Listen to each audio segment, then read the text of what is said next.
মনিটরে sound দাও।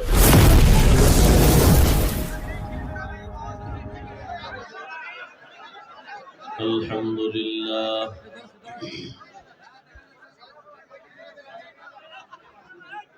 الحمد لله الذي جعل الشمس والقمر بحسبان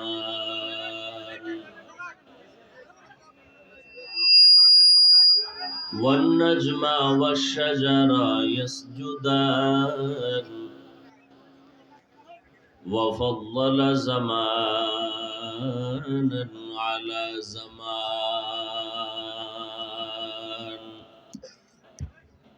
كما فضل مكانا على مكان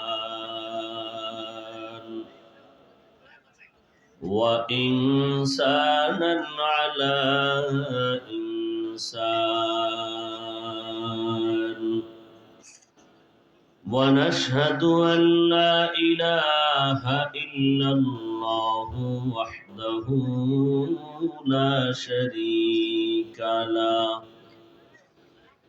لا ضد له ولا ند له ولا مثل له ونشهد أن سيدنا وسندنا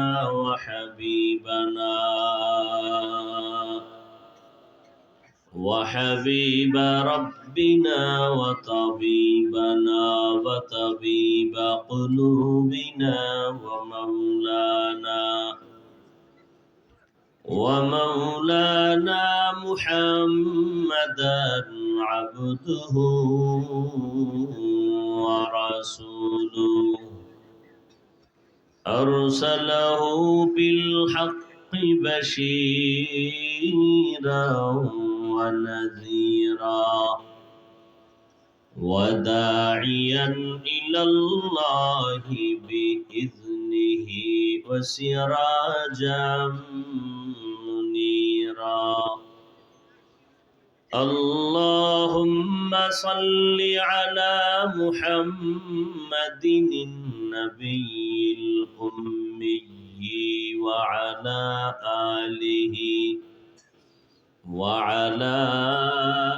آله وسلم تسليما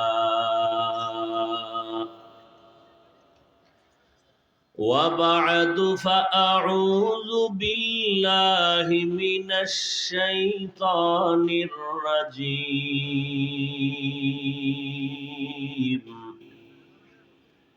بسم الله الرحمن الرحيم وما أرسلناك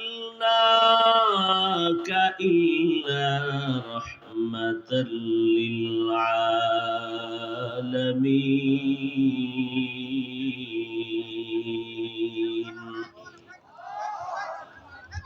وقال النبي صلى الله عليه وآله وسلم كل أمتي يدخلون الجنة إلا من أبى قيل من أبى قال من أطاعني دخل الجنة ومن عصاني فقد أبى أو كما قال النبي عليه الصلاة والسلام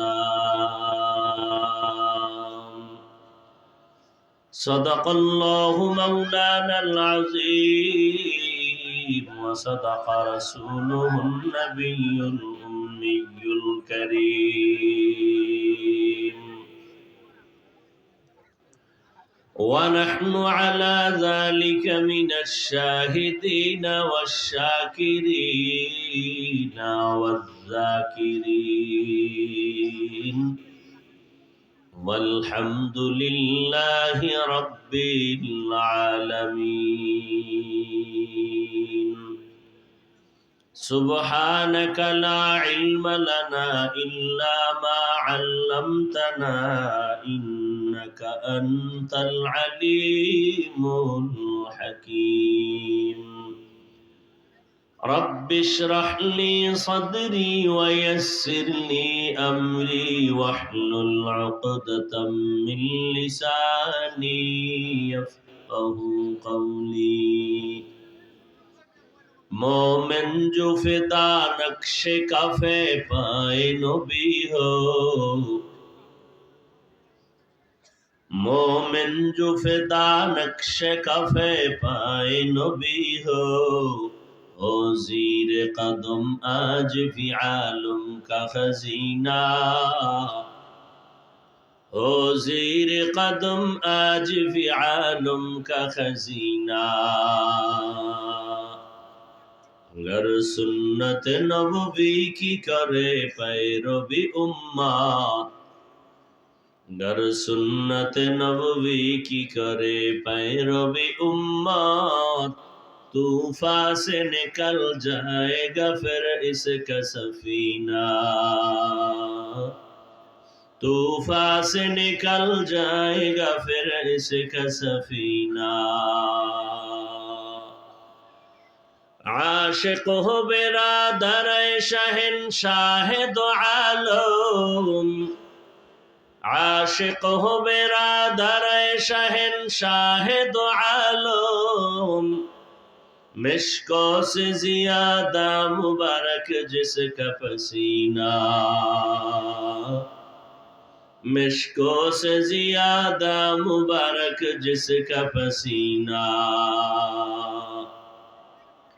کر دل میں طرف ہو میرے آقا کا زیارت کر دل میں طرف ہو میرے آقا کا زیارت ایک آن میں آئے نبی دکھلا دے مدینہ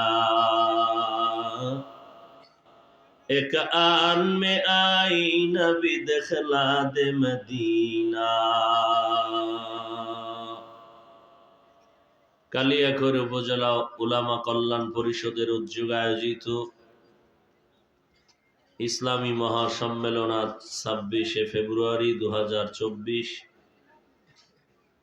মহতী এই সম্মেলনে উপস্থিত মুহতারাম সম্মানিত সভাপতি আলহাজ মাওলানা নজরুল ইসলাম সাহেব দামাত বারাকাতুহুম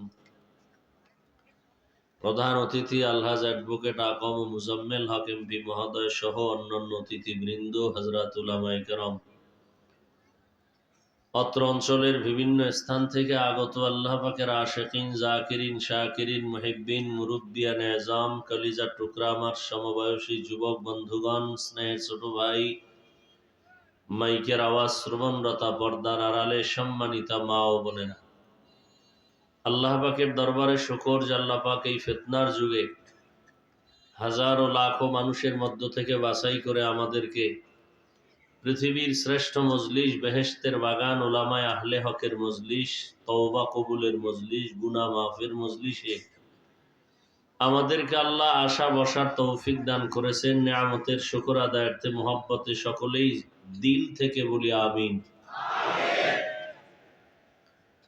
আল্লাহর নিয়ামতের শুকর আদায়ার্থে একবার জবান খুলে পড়ি আলহামদুলিল্লাহ আর একবার পড়ি আলহামদুলিল্লাহ এই মনিটরে ভলিউম আর একটু রিভার্ব দাও দরুদ ও সালাম সাইয়্যিদুল মুরসালিন রাহমাতুল লিল আলামিন শফিউল মুজনিবিন খাতামুন নবিয়্যিন সাইয়্যিদুস সাকালাইন ইমামুল মুরসালিন হযরত মুহাম্মদুর রাসূলুল্লাহ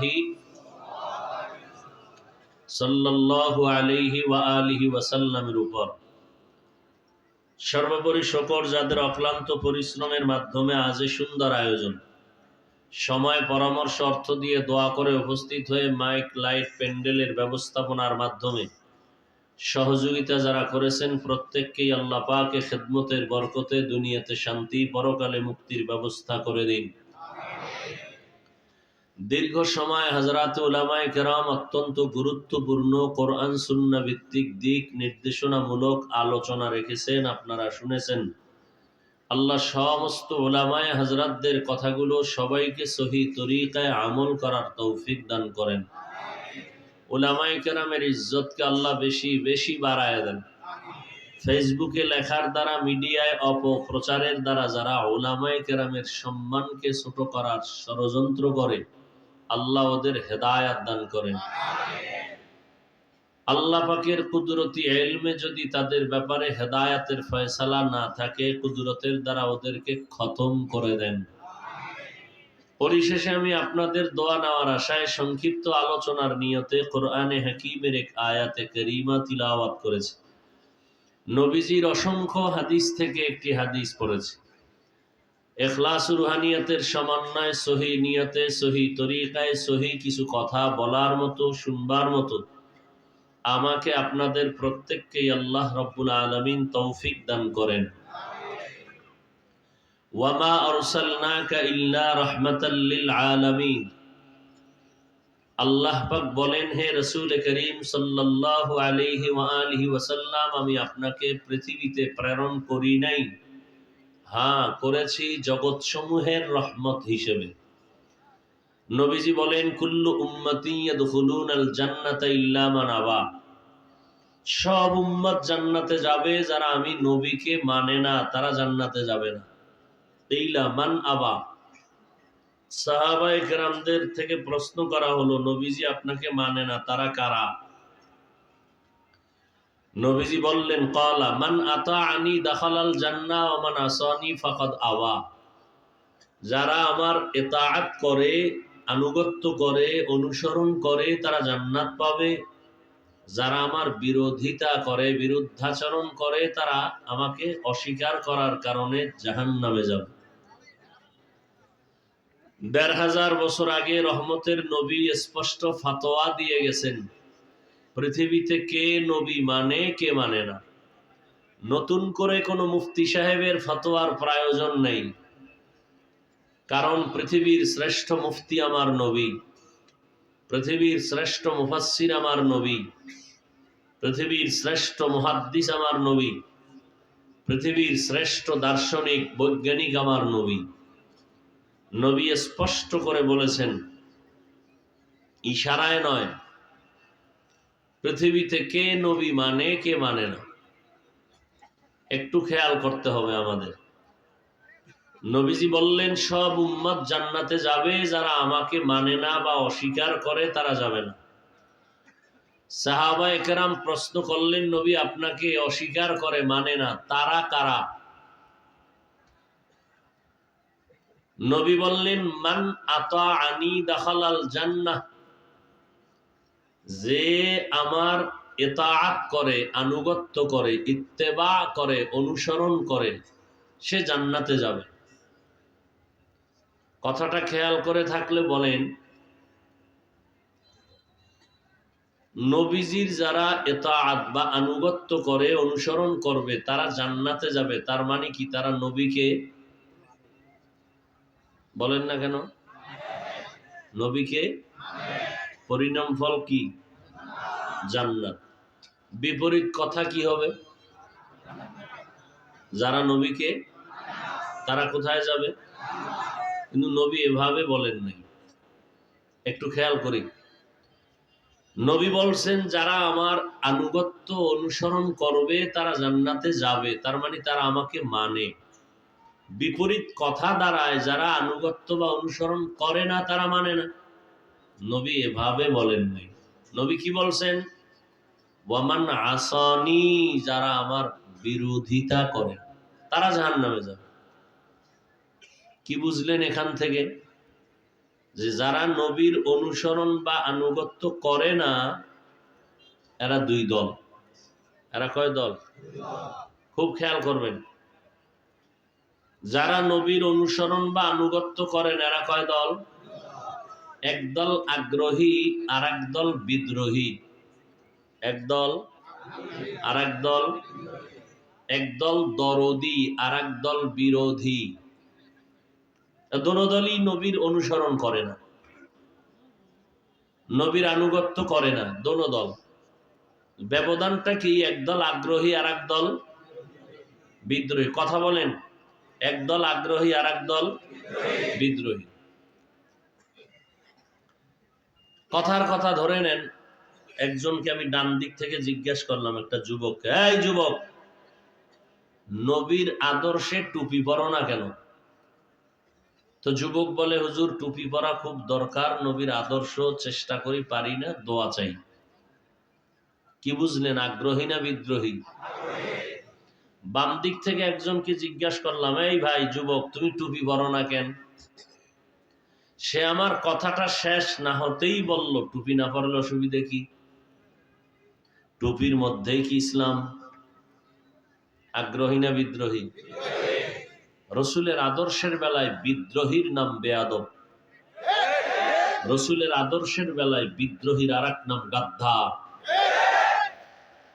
দনুজনেই কিন্তু নবীর অনুসরণ করে না, কিন্তু একজন আগ্রহী আর একজন। খুব কঠিন কথা, খুব কঠিন। যে আগ্রহী তাকে গালি দেওয়া যাবে না, আরো কঠিন।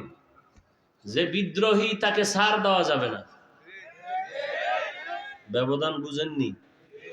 একজনে নামাজ পড়ে না, আর একজন নামাজ পছন্দ করে না, দুইজন সমান? যে নামাজ পড়ে না, পড়ার আগ্রহ আছে, বিদ্রোহ না। যে নামাজ পছন্দ করে না, সে আগ্রহ নয়, বিদ্রোহ। সে বেয়াদব, সে গাদ্দা। তাহলে আগ্রহীকে গালি দেওয়া যাবে না, বিদ্রোহীকে ছাড় দেওয়া যাবে না, সুযোগ পেলেই জুতার বাড়ি।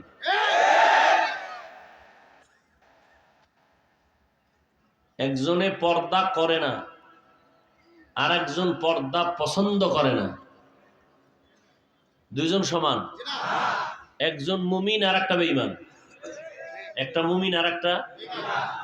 একজনে রাজনীতি করে না, আর একজনে ইসলাম ও কোরআনের বর্ণিত রাষ্ট্রনীতি রাজনীতি পছন্দ করে না। একজন মুমিন আর একটা বেঈমান। রাজনীতি না করা এক জিনিস, পছন্দ না করা বেঈমান হওয়ার কথা। নামাজ না পড়া এটা বেঈমান হওয়ার কথা না, নামাজকে অপছন্দ করা বেঈমান হওয়ার কথা। কথা বুঝেন নাই? আপনাদের ধারণা কি কোরআন শরীফের মধ্যে পৃথিবীর সব বিষয়ের সমাধান আছে? শুধু রাষ্ট্রীয় ব্যাপারে, রাজনীতির বিষয়ে ইসলাম বা কোরআনে কোনো কিছু নাই বিদায় ইসলাম ও কোরআনটা এই একদিক থেকে দুর্বল।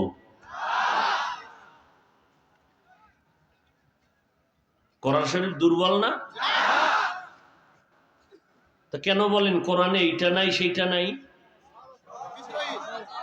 হ্যাঁ, আগ্রহী না বিদ্রোহী? আপনি রাজনীতি করেন না, আপনাকে গালি দেওয়া হারাম, জায়েজ নেই। পছন্দ করি না যদি বলেন তাহলে কথা আছে। এখন অনেকে হয়তো না যাই নাও বলে, অথচ কোরআন শরীফে রাজনীতির সূরাও আছে। রাজনীতির জীবনেও শুনেন না, আমি বলে যাচ্ছি, লিখে রাখেন। তবে আপনাকে ওই পচা ধান্দাবাজি রাজনীতির সিস্টেম ইসলামে নাই, অনুমতিও নেই। রসুল যে রাষ্ট্রনীতি কায়েম করছেন, দেশ পরিচালনা করছেন, সুলাইমান নবী দেশ চালাইছেন, ইউসুফ নবী রাষ্ট্র চালাইছেন, এগুলো কোরআনে আছে, এগুলো পবিত্র। সুলাইমান বিলকিসের ঘটনা আসেনি কোরআন শরীফে? ইউসুফ নবী আর জুলাইখার ঘটনা আসেনি? আল্লাহর কসম, সবগুলো রাষ্ট্রনীতির বয়ান। আমাকে কোরআন শরীফ দেন আর আপনারা বাংলাটা ধরেন, আর আমি ব্যাখ্যা করে যাই, টের পাইবেন রাজনীতি কত প্রকার আর কি কি। আমাকে হুজুরেরা বলে না কেন? আল্লাহ ভালো জানে, আমিও কিছু জানি, তো বলার দরকার নেই। আল্লাহ হেদায়াত দান করুন, আরো জোরে বলেন। তাহলে ভালো করে মনে রাখবেন, তার যে নবীর আদর্শ অনুসরণ করে না তাকে গালি দেওয়া যাবে না, কিন্তু যে পছন্দ করে না তাকে ছাড় দেওয়া। আল্লাহ বুঝার তৌফিক দান করে। তাহলে এখন কি বলবেন, যে টুপি পরে নাই সে নবী মানে না? এখন বুঝতে হবে সে কি আগ্রহী না বিদ্রোহী। ইসলাম এত কঠিন না, আর এত পানিও না। ইসলাম এত কঠিন না একজনে টুপি পরেন আর আপনি ফট করে গালি দিয়ে দিবেন, না। রসুলের ইসলামে তো গালি নেই। আচ্ছা আমাকে বলেন তো, রসুলের যুগে ইসলামের বিপক্ষে দুশ্মন ছিল? বর্তমানে যে দুশ্মন আছে তার থেকে তারা খুব দুর্বল না কঠিন? নবীজি মোকাবেলা করেছেন, সাহাবায়ে কেরাম করেছেন। বলেন তো গালি দিছেন কয়টা? কি ওলামায়ে কেরাম বলেন, কি বুখারী শরীফে দুই একটা গালি নাই? আপনারা গালি শিখলেন কই?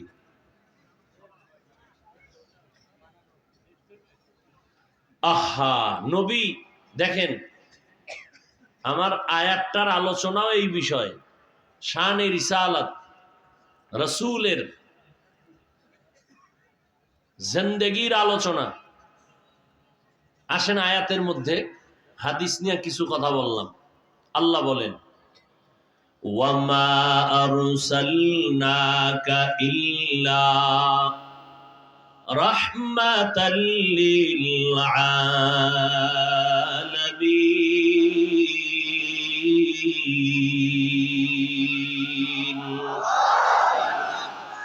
এখানে আবার খেয়াল করেন আল্লাহ কি বললেন, হে নবী আপনাকে আমি পাঠাই নাই? হ্যাঁ পাঠিয়েছি, রহমত হিসেবে জগৎ সমূহের। আচ্ছা এটা ঘুরাইয়া না বললে ডাইরেক্ট বললেই তো হইতো, হে নবী আপনাকে জগৎ সমূহের রহমত করে পাঠাইলাম। ঘুরাইয়া বললেন কেন? হে নবী আপনাকে আমি পাঠাই নাই? হ্যাঁ পাঠাইছি। ফিআলুল হাকিম লা ইয়াখলু আনিল হিকমাহ, জ্ঞানীদের কাজ জ্ঞান থেকে খালি না, হাকিমের কোনো কাজ হিকমত থেকে শূন্য না। আল্লাহ বুঝাইলেন, দুনিয়ার মানুষ তোমাদের জেহেনটাকে আমি পরিপূর্ণ সাফ করে বুঝাইলাম। আমার নবীকে পাঠাই নাই বইলা তোমার জেহেন পরিষ্কার করে ফেললাম। এইবার নতুন করে নেও, আমি নবীরে পাঠাইছি জগৎ সমূহের রহমত। তার মানে নবীর পুরা জিন্দেগিটাই রহমতের চাদরে আটকানো, পুরাটাই রহমত, কোনো গজব নাই। আল্লাহ কয় নবী আপনি অর্ডার দেন, জিব্রাইল পাঠাইলাম তায়েফের মানুষ মেরে ফেলি। নবী বলেন না, মারা যাবে না। ওদিকে মুনাফিকের সর্দার মারা গেছে, জানাজার জন্য নবী রেডি। ওমরে ফারুক আনজা করে ধরলেন মুনাফিকের সর্দার, শুধু মুনাফিক না, মুনাফিকের ডাইরেক্টর। তাকে জানাজা পড়া ঠিক হবে না। নবী বলেন আমি যাব। নবী গেলেন, জানাজা পড়াইলেন। ওই মুনাফিকের সর্দার তার ছেলের কাছে বলছে, তোমার নবীরে কইও তার শরীরে স্পর্শ হওয়া একটা জামা যেন আমারে পড়ায় কবরে দেয়। আল্লাহ কোরআনে আয়াত নাজিল করে বললেন যে আপনি 70 বারও যদি ইস্তেগফার করেন ওই মুনাফিকের বেলা আমি তা কবুল করব না, গ্রহণ হবে না। বুঝেননি নবী কেমন রহমত, কেমন মায়ার নবী আমার, রাহমাতুল লিল আলামিন। এই ইকো দিও না, রিভাব বুঝো, ডিলে বাড়াও, ইকো বন্ধ করো। তোমার জন্য আলাদা ক্লাস খুলতে হইব।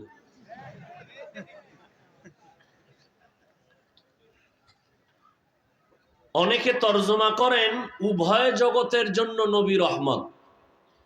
আমি তর্জমা করেছি জগৎ সমূহের জন্য নবী রহমত।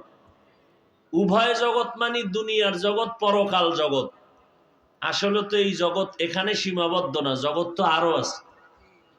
রুহের একটা জগৎ আলাদা, মায়ের গর্ভের জগৎ আলাদা, দুনিয়ার জগৎ একটা আলাদা, আলমে বরজখ কবর জগৎ আলাদা, হাসরের একটা জগৎ আলাদা, জান্নাত ও জাহান্নামের আর এক জগৎ আলাদা।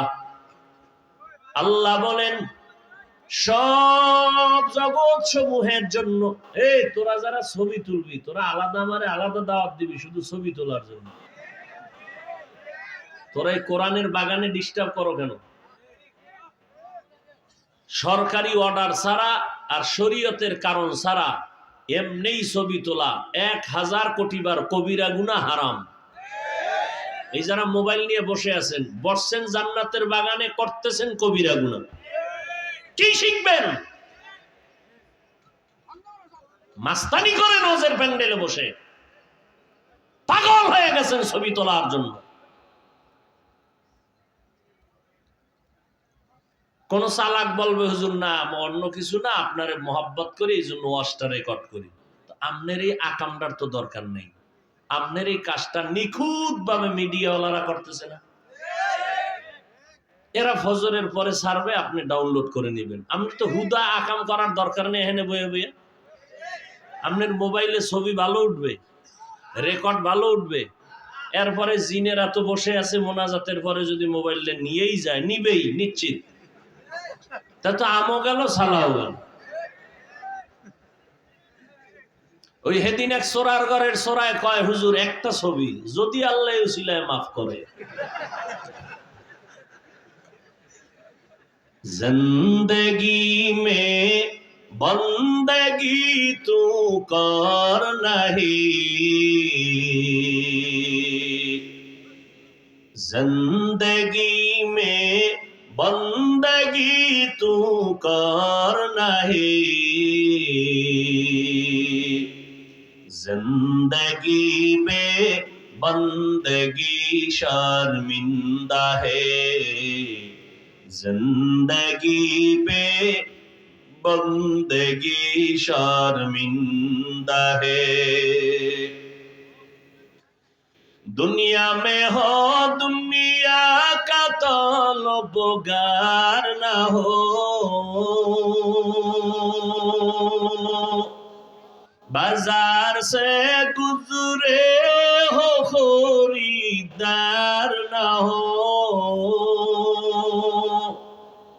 दुनिया में हो दुनिया का तलबगार ना हो,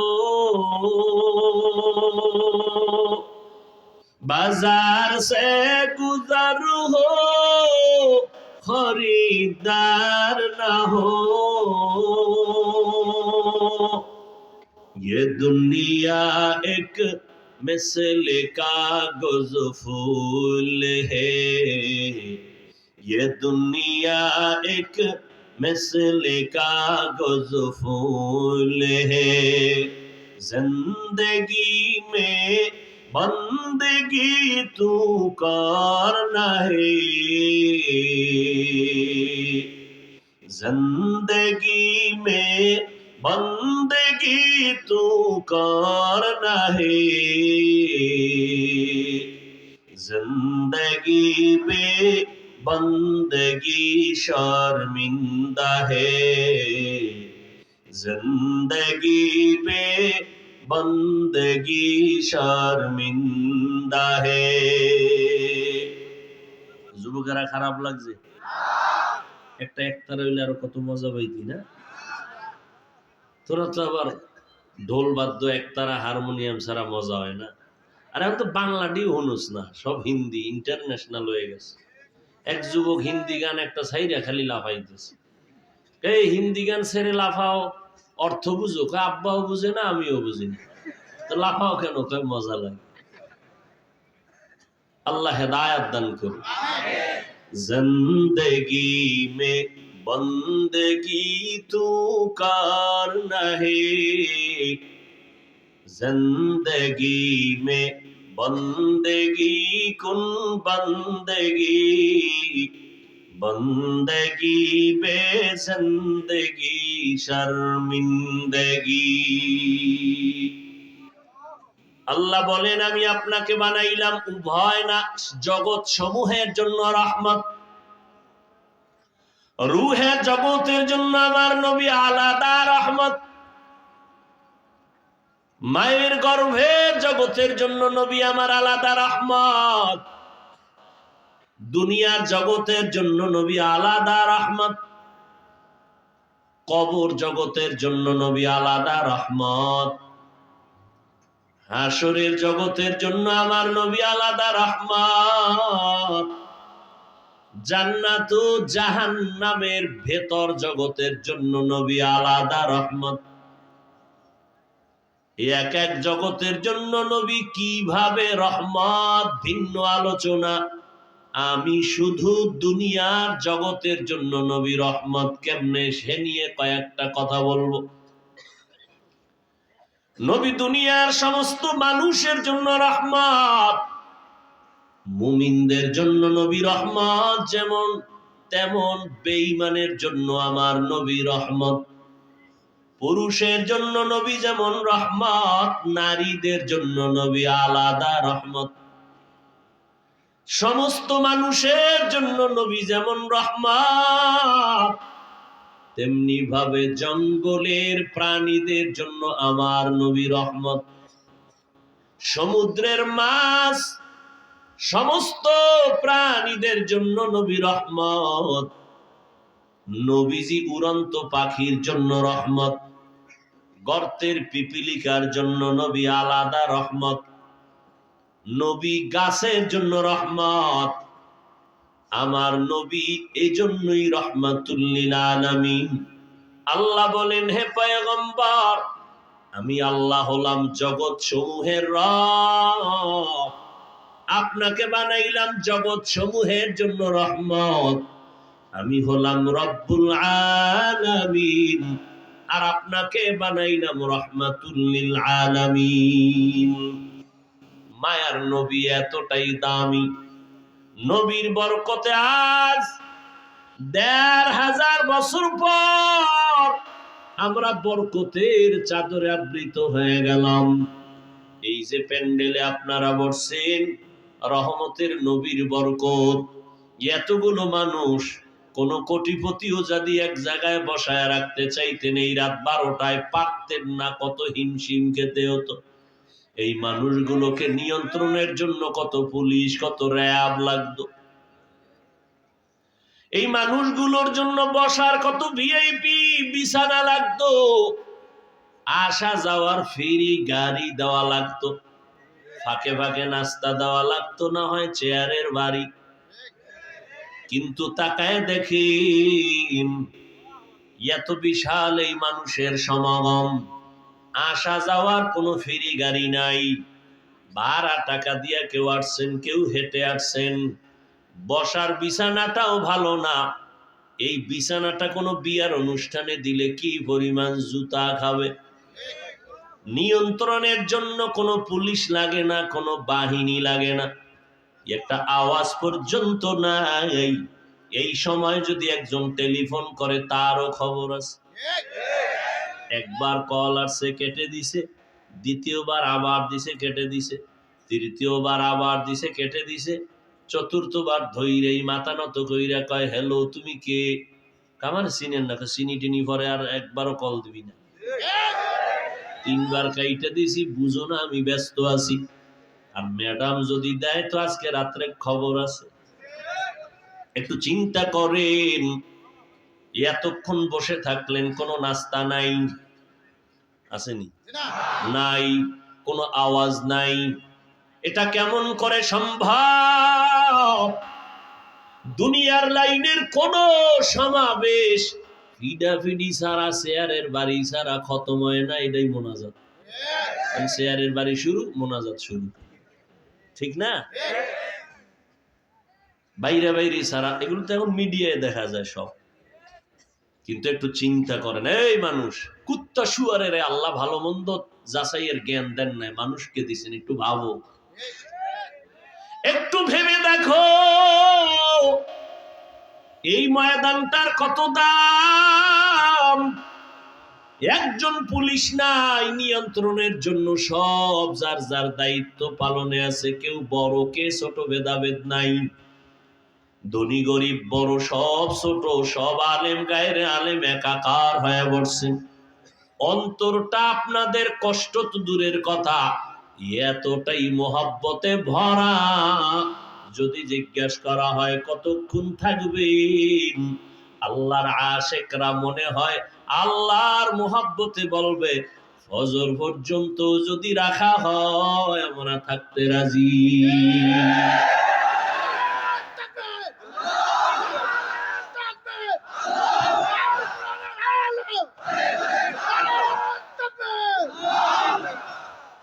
মানুষ এতটুকু চিন্তা করলেও কিন্তু হেদায়েত পেয়ে যায়। খালি এতটুকু চিন্তা করলে এটা কেমনে সম্ভব? পুলিশ, র্যাব, এরপরে কুত্তা, এরপরও হিমশিম খাইতে হয় নিরাপত্তার ভয়, ঠিক না? আর এখানে কিচ্ছু নাই, চুপচাপ বসে আছে। এরপরেও যদি কয় যে ওয়াজ দেওয়া যাবে না, ঝামেলা হতে পারে, হ্যাঁ কোনো ঝামেলা আছে? এ কি আমার কোনো ক্রেডিট? বাবার মাস্তানি চলে এখানে? এটাই প্রমাণ করে মদিনাওয়ালার আদর্শ পৃথিবীর শান্তির আদর্শ। ইসলাম শান্তির আদর্শের ধর্ম। কোরআন মানুষকে শান্তি শিখায়, সভ্যতা শিখায়, এর বাইরে সব অসভ্যতা শিখায়।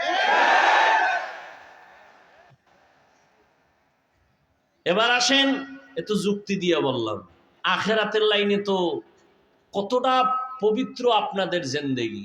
মদিনার নবী বলেন, কোন বান্দা যদি ঘর থেকে বের হয় উলামায়ে আহলে হকের মুলাকাতে যাবে, মদিনার নবী বলেন প্রত্যেকের সাথে ৭০,০০০ রহমতের ফেরেশতার কাফেলা রেডি হয়ে গেছে আসতে।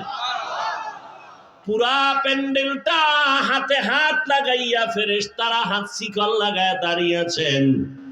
আমার আল্লাহ এরকম একটা মজলিস আরশে আজিমে মিলাইছেন ফেরেশতা দিয়া। আল্লাহ আমাদের গুণগান গাইতেছেন আর বলতেছেন, ও ফেরেশতারা, আমি ঘোষণা দিয়ে দিলাম, তোমরা সাক্ষী থাকো, এই প্যান্ডেলে যারা বসছে আমি আল্লাহ আমার দয়ায় সবার জীবনের সব গুনাহগুলো মাফ করে দিলাম।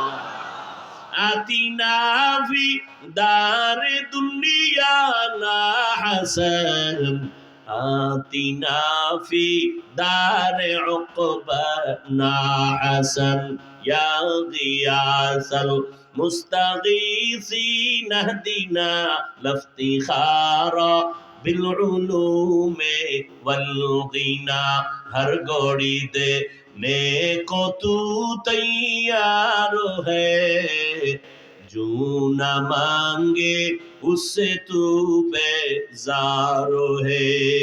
আসলে কি বলবো, কপাল চেনেন না? কপাল, এই কপাল না, ভাগ্যের একটা কপাল আছে। এই কপাল কারো পুরিয়ে যদি যায়, তাহলে আমি হাফিজুর রহমান কেন, মক্কা মদিনার ইমাম কেন? স্বয়ং নবীজিও যদি বয়ান করে জবানে কালেমা আসে না, হেদায়াত পায় না। এরকম দুই একটা বেঈমানের নাম জানেননি? যে কত বড় বেঈমান, যে রসুলের বয়ান শুনেও কালেমা পড়ে না। আর কপাল যদি খুলে যায়, তাহলে রসুলকে জবাই করতে এসেও কালেমা পড়ে। নাম কি? এই কপালের কথাটা মনে রাখবেন। অনেকে আসছে, ওই যে একটু আগে বললাম, বর্ষে বেহেশতের বাগানে করতেছে কবিরা গুনাহ।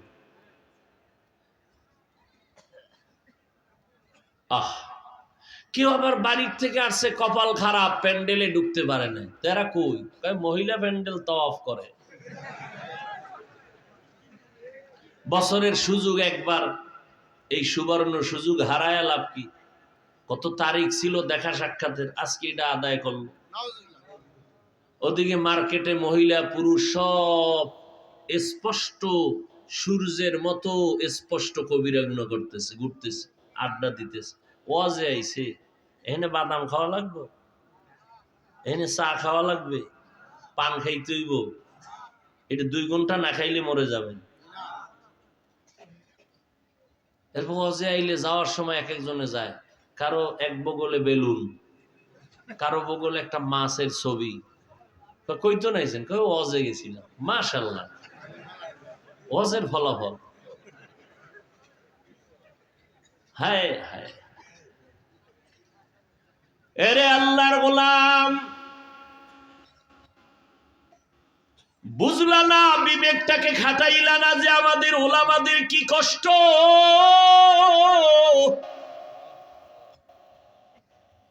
কুত্তার মতো সারাটা দেশ দৌড়াই 12 মাস, নিজের ঘরের খবর নাই, পরিবারের খবর নাই, খানা নাই, ঘুম নাই। তাবলীগওয়ালারাও দৌড়ায়, পীর সাহেবরাও দৌড়ায়, আমরা বক্তারাও দৌড়াই 12 মাস আপনাদের পেছনে। 12টা মাস এত দৌড়াইলাম, বিনিময়ে আপনার আমগো গালি ছাড়া কিছুই দেন না। সুযোগ পেলে বিরোধিতা করেন, চরমনায়ের বিরুদ্ধে, দেওবন্দীদের বিরুদ্ধে, কওমের বিরুদ্ধে সুযোগ পেলেই বিরোধিতা। ইমামের পিছনে নামাজ পড়েন, রাস্তায় বাইরে চায়ের দোকানে আবার ইমামের সমালোচনা।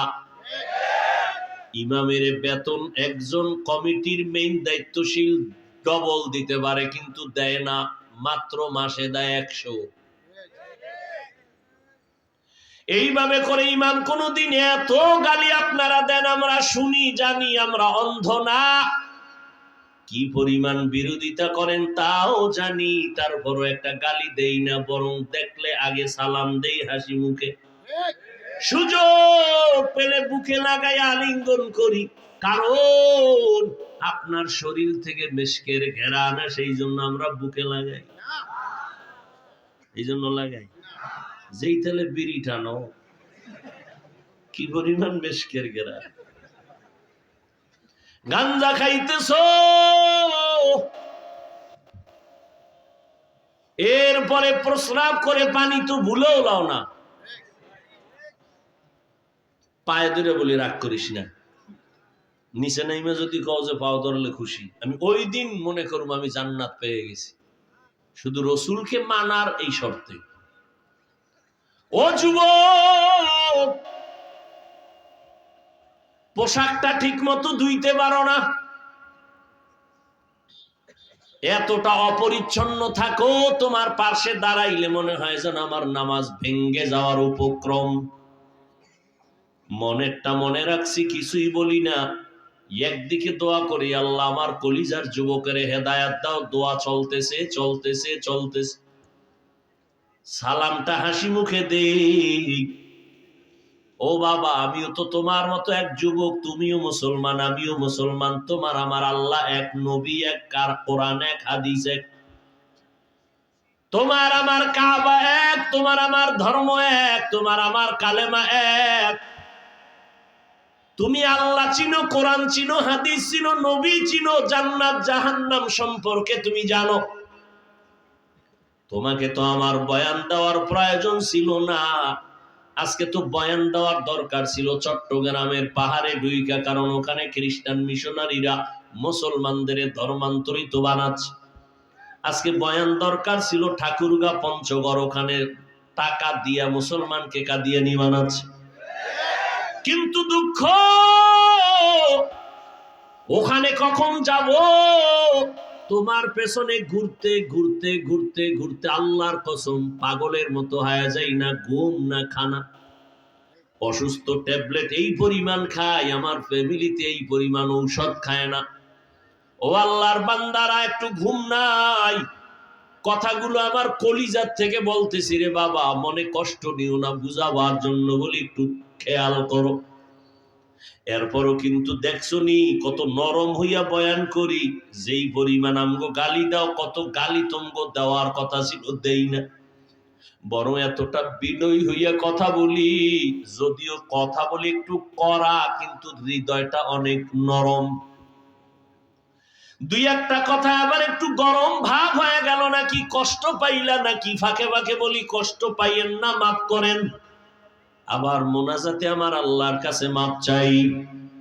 এতটা কেন করি? একটু বালিশে মাথা লাগায় চিন্তা করিও যে হুজুর গো তো আমরা কোন উপকার করি না, তাহলে এত আমগো পিছনে তারা কষ্ট করে, কারণ কি, স্বার্থ কি? ও যুবক, তোমরা মনে করো আমরা বুঝি তোমাদের দুশমন? খোদার কসম, এই জমিনে টুপিওয়ালা ওলামায়ে কেরামের মতো নিঃস্বার্থ আপন তোমাদের আর কেউ নাই রে বাবা।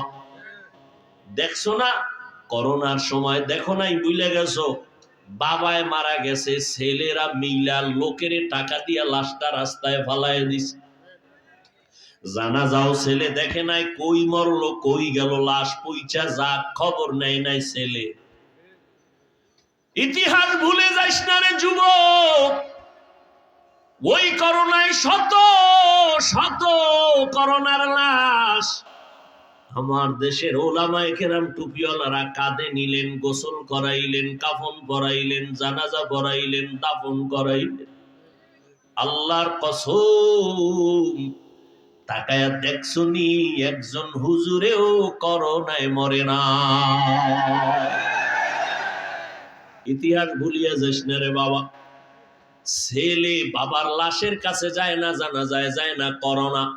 আর সব লাশগুলো আমার দেশের প্রশাসনের দিকে আমার ওলামায়ে কেরামরা জীবনটারে বাজি রাইখা লাশগুলো গোসল করায়, কাঁধে নিয়ে দাফন করায়, কাফন পরায় সব কমপ্লিট করেছে। ও আল্লাহর বান্দা, এই দুনিয়ায় তোমার জন্য কেউ যদি কল্যাণ চায়, পেছনে স্বার্থে যদি আঘাত লাগে, দেখবা জাগাত মোবাইলের নাম্বারটা ডিলেট। কিন্তু একজন আলেমও পাইবা না যে উম্মতের জন্য তোমার জন্য বরদোয়া করে। ও বাবা, আমরা কি চাই? আমরা তো তোমাদের বাধ্য করে বলি না যে আজকে আমগো মতো হুজুর হতেই হবে, না হয় জাহান্নামে যাবা। আমরা বাধ্য করে কিন্তু এই কথা বলি না তাবলীগ না করলে জাহান্নামে যাবা, কওমি মাদ্রাসায় পড়তেই হবে, না হয় জাহান্নামে যাবা। বরং অন্তত আমি মোহাব্বত করে বলি, অন্য উলামায়ে কেরাম হয়তো বলেন যে আমি সাহস দেই, ও বাবা স্কুলে পড়ো, কলেজে পড়ো, চাকরি করো, বাধা নাই। বাবা তুমি সব লাইনে চলো, বাধা নাই। তুমি ডাক্তার হও, আল্লাহ কবুল করেন। তুমি ইঞ্জিনিয়ার হও, তুমি একজন প্রফেসর হও, তবে আমার অন্তরের দাবি বেয়াদব হইও না। তোমার আচরণে যেন কোনো উলামায়ে কেরাম কষ্ট না পায়, তোমার ব্যবহারে যেন কোনো মা বাবা কষ্ট না পায়, তোমার আচরণে যেন কোনো মুরব্বীরা কষ্ট না পায়। কারণ তোমার ধ্বংসের জন্য বড় ক্ষতি হলো মুরব্বীদের বরদোয়া, মা বাবার বরদোয়া, শিক্ষকদের বরদোয়া, মুরব্বী ওলামায়ে কেরামের বরদোয়া যদি লেগে যায়, জীবনে সফলতার দরজা খুঁজে পাইবা না। এই জন্য বলি রে বাবা, রহমতের নবীর আদর্শের মালা লাগাও। ডাক্তার যদি হও, একজন আদর্শবান ডাক্তার হইও। মরিয়া গেল তোমার জন্য সম্মানের ইতিহাস লিখবে, দোয়া করবে। আর যদি আদর্শ সারা ডাক্তার হও, তাসলিমার মতো জায়গায় জায়গায় জুতার বাড়ি খাবি। ও আল্লাহর বান্দারা, ভালো করে বুঝার চেষ্টা করো। রহমতের নবী আমার, এমন মায়ার নবী আমার, এই নবীকে আল্লাহ যা দিছেন অন্য কোন নবীও পান নাই, উম্মতেও পান নাই।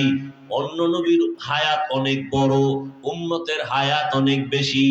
আমার নবীর মনটা বড় দুর্বল, হায়াত কম, ৬০-৭০-এর মাঝখানে। আল্লাহ কয়, নবী আমি আপনার জন্য সব দিয়া দিলাম। জানেননি নবী আমি আপনারে কতটা মহব্বত করি। মুসা নবী আমার বন্ধু, ইব্রাহিম নবী আমার বন্ধু, ঈসা নবী আমার বন্ধু, ইসমাঈল নবী আমার বন্ধু, ইউসুফ নবী আমার বন্ধু, নূহ পয়গম্বর আমার বন্ধু। সব নবী পয়গম্বর আমার বন্ধু, আপনিও বন্ধু। তবে ব্যবধানটা হলো, সব নবী রাসূল আমার আল্লাহ তাআলার আশিক, আর আমার আল্লাহ নিজে হলেন মুহাম্মদের আশিক। ব্যবধান আছে না নাই? কঠিন ব্যবধান। এই জন্য আল্লাহ কয়, নবী এই উঠে গা, ছেড়ে দিব? ভাল লাগে না? না, তুমি এটা মামার বাড়ির অনুষ্ঠান মনে করছো, মন চাইলে বসবা, মন চাইলে উঠে যাবা। ওই যে একটু আগে বলছি, কপাল যদি পুড়ে যায়, তো এতগুলো আল্লাহর বান্দাদের নিয়ে মা বাবার জন্য দোয়ার সুযোগ আর পাবেন? এই সুযোগ ছেড়ে দেওয়া মানে কপাল পড়ার পরিচয়। আমারও তো একটা টাইম আছে, আমি ছেড়ে দিব অল্প টাইমেই। আপনাদের কথায় তো আর আমরা চলি না, এর মধ্যেই ডিস্টার্ব করেন। আপনার যদি দীর্ঘ টাইম বসার ব্যারাম থাকে, যে না পারেন না, তো আপনি ভিতরে বসছেন কেন? কত আল্লাহর বান্দারা বাইরে দাঁড়ায় আছে, আপনি ওইভাবে দাঁড়াইতেন, ফাঁকে ফাঁকে বিড়ি টানতেন, আবার খারাইতেন, দেখতাম মনে ঝামেলা। ভেতরে ঢুইকা ডিস্টার্ব করেন কেন? এটি কোন বদ অভ্যাস? আর একটু সামনে আগাবো? আল্লাহ সবাইকে কবুল করেন। আমরা হুজুরেরা এমনিই তো আপনাদের নজরে একেবারে বোকা, আমার মাথায় কিচ্ছু নেই, সব আপনাদের মাথায়। কারণ আপনারা গাঞ্জা খান, মদ পান করেন, বেপরদায় চলেন, দুনিয়ার আকাম আপনারা করেন, বুদ্ধি সব আপনাদের, আমগো মাথায় কিচ্ছু নেই। এই জন্য পাও ধরি, দেখেন না কতটা ছোট হয়েছি, মনে হয় আপনার কাছে আমি ঠেকা, পাও ধরে ধরে বয়ান করতেছি, কতটা দুর্বল আপনাদের কাছে আমরা। আল্লাহ আকলকে পরিশুদ্ধ করে দেন। ভাইরা আমার, কি কথাটা বলতেছিলাম দেখছেন, এরকম এক একটা পেস লাগাইলে কি করা।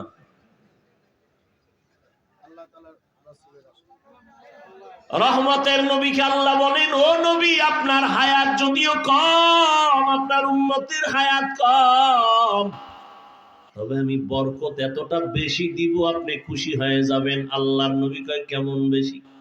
কয় নবী আপনার উম্মতের জানায় দেন, অন্য নবীর উম্মত যদি 1000 মাস লাগাতার ইবাদত করে, কয়দিন? 1000 মাস। আমি আল্লাহ আপনার মহব্বতে আপনার উম্মতের ওই 1000 মাসের সওয়াব আমি এক রাতে দিয়ে দিব।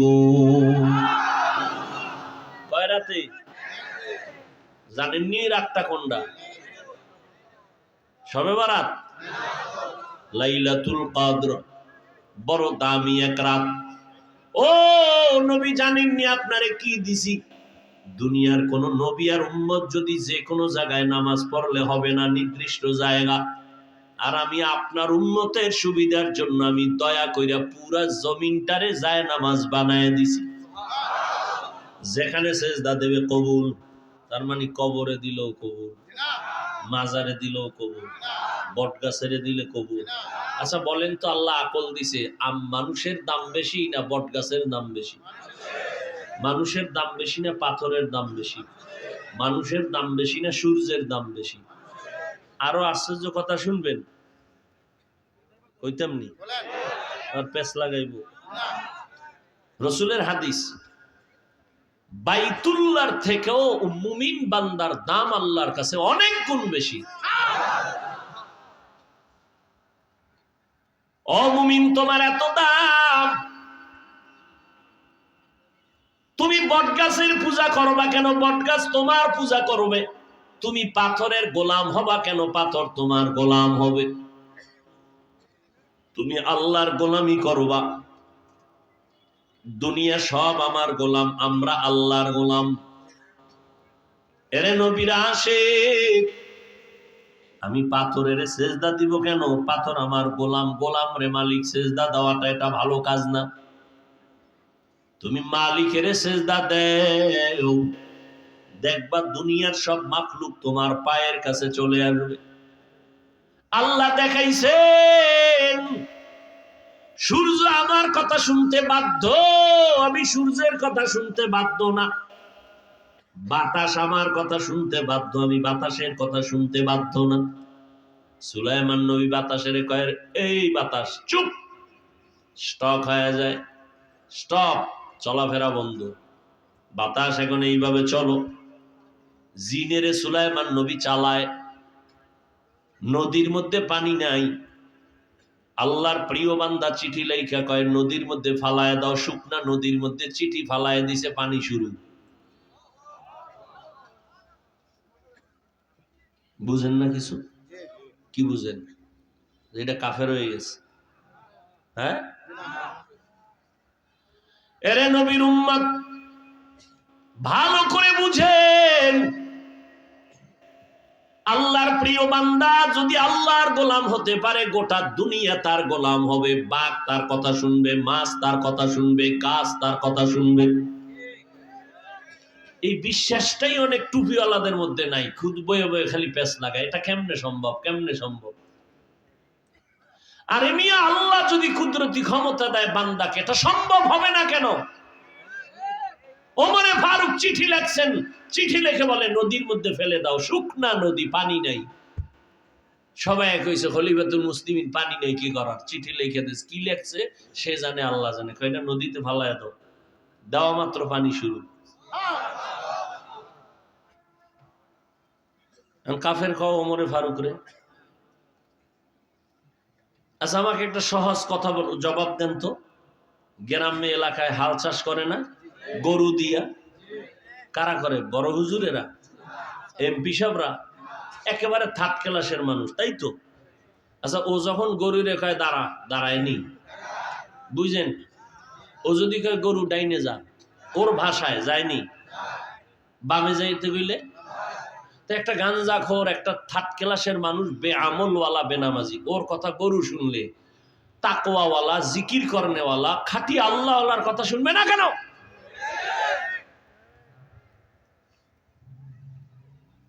কিছু টুপিওয়ালাদের আকল নষ্ট হয়ে গেছে বেঈমানের পাঁচাটা গোলামি করতে করতে। এই জন্য আবু হানিফাকে পর্যন্ত গালি দেয়। এমনকি যে ওমরে ফারুক রাদিয়াল্লাহু তাআলা আনহু জান্নাতি সাহাবী, তাকে পর্যন্ত বলে সে ভণ্ড। এই ইন্ডিয়ার খবর না, আমার দেশের এক মাওলানা বলতেছে ওমরে ফারুক ভণ্ড, বেদাতি। শোনেন না, কথা বলতে বলতে মানে এত জোশ উঠে গেছে, শবে বরাতে মসজিদে না থাকার থেকে বেশ্যাখানায় থাকা উত্তম। কি এখানে এত শিক্ষিত মানুষ, কথাটা আমি বলাটাও অপছন্দ করি, কারণ যাই বলুক ভুল হয়েছে, যা হয়েছে, একজন আলেম তো, আপনারা তো আবার আলেমকে খারাপ বলবেন, এটা আমার কলিজায় মেনে নিতে পারি না। কারণ ওলামায়ে আহলে হক কিয়ামত পর্যন্ত জান্নাতের ঠিকানা এখন একটাই, নবী আসবেন না, সাহাবী পাবেন না, আবু হানিফা পাবেন না, ইমাম বুখারী নাই, মুসলিম নাই, তিরমিজি নাই, কেউ নাই। কিয়ামত পর্যন্ত জান্নাত পাওয়ার এক ঠিকানা ওলামায়ে কেরামের সোহবত। এই জন্য আলেমকে আপনি খারাপ জানবেন, এটা আমার অন্তর মানে না, সে যে লাইনের আলেম হোক। দোয়া করি আল্লাহ হযরতকে যেভাবেই বলুক, আল্লাহ পাক তাকে বুঝার তৌফিক দান করেন। ওলামায়ে কেরামদের উপরে সাধারণ কোন মানুষ খারাপ ধারণা করবে এমন কোন আচরণ যেন ওলামাদের থেকে না হয়, আল্লাহ কুদরতের দ্বারা হেফাজত করেন। কারণ আমাদের প্রতি আপনাদের ঘৃণা জমলে তাহলে ইসলাম কোথার থেকে শিখবেন? ইসলাম পাবেন কোথায়? নামাজ কার পিছে পড়বেন? এই জন্য ওলামায়ে কেরামদের উপরে যেন ভক্তি নষ্ট না হয়, সেই ক্ষেত্রে আমরা ওলামায়ে কেরাম যেন সচেতন হয়ে কথা বলতে পারি, সে তৌফিক আল্লাহ দান করেন।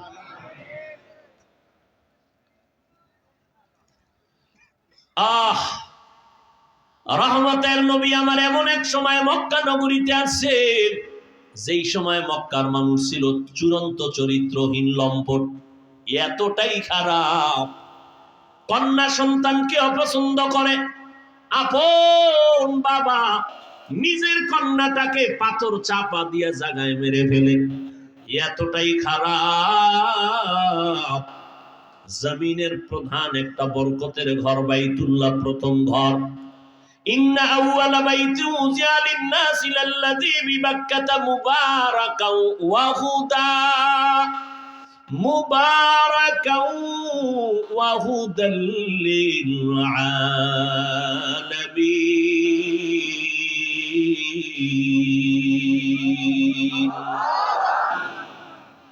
আল্লাহ একটা ঘর বানাইলেন, জমিনটা বানানোর পরে প্রথম ঘর বাইতুল্লাহ, বাক্কা নগরীতে আল্লাহ বানাইলেন ইবাদতের ঘর, হেদায়েতের ঘর। এত দামি একটা ঘর, যেই ঘরের দিকে শুধু তাকায়া থাকবেন আমল নামায় সওয়াব। যেই ঘরের আঙ্গিনায় 1 রাকাত নামাজ পড়বেন 1 লক্ষ রাকাত নামাজের সওয়াব। এত দামি একটা ঘর, মক্কার মানুষ এতটাই চরিত্রহীন, খারাপ। নারী আর পুরুষ একত্রিত হয় বাইতুল্লাহ ঘুরে চতুর্পার্শ্বে, তাও আবার উলঙ্গ দোনো দল। কতটা খারাপ! এর মধ্যে পাঠাইছেন আমার নবীরে, চিন্তা করেন, বড় কঠিন এক বিষয়। রহমতের নবী, এর মধ্যে নবী আসছেন যেই মক্কার মানুষগুলোর মতো খারাপ জমিন আর কোথাও নাই।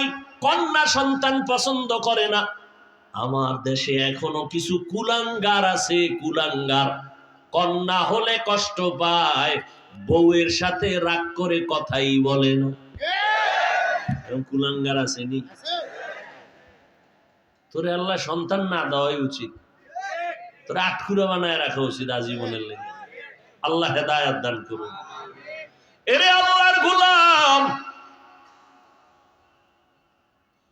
5টা সন্তান ছেলে হলেও কি লাভ হবে যদি ছেলেদের কারণে বাবার হাতে হ্যান্ডকাপ লাগায় পুলিশ? ওই রকম ছেলে 10টা হলেও লাভ নাই। আর জাতের ছেলে যদি একটা বানাইতে পারো, জীবন খুলবে, কপাল খুলবে। তবে এর পরেও কন্যারা বাবার জন্য যেমন জীবন দেয়, দুনিয়ার কোন ছেলে এত অগ্রিম ভাবে বাবার জন্য কাঁদে না, কোন ছেলে না। যাদের মাইয়া আছে একটু পরীক্ষা করেন, পিচ্ছি ছোট 5-6 বছর আব্বু করে ডাকতে পারে, ওরে পরীক্ষা করেন।